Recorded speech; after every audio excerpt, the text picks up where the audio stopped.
Voilà 2 ans qu'une antenne du GIGN est implantée à Reims, une unité d'élite de la gendarmerie nationale. Créée à la suite des attentats de novembre 2015, une cérémonie s'est tenue cet après-midi au sein de la caserne.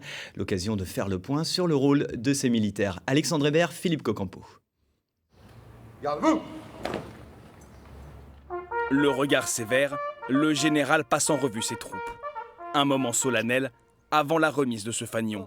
La cérémonie est protocolaire, millimétrée et vient récompenser 2 ans de travail.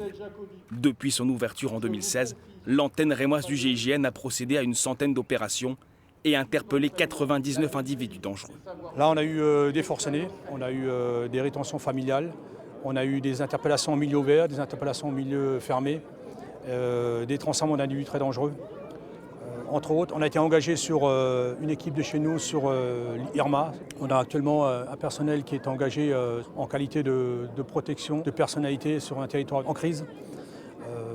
Voilà un peu l'ensemble de notre spectre opérationnel.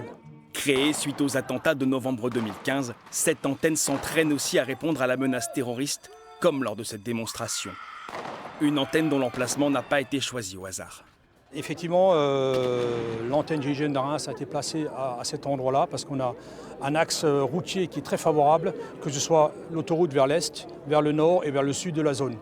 Et puis on peut quelque part représenter une 3e couronne parisienne pour nous diriger sur Paris ou peut-être intercepter quelqu'un qui viendrait de partir, qui s'échappait de Paris.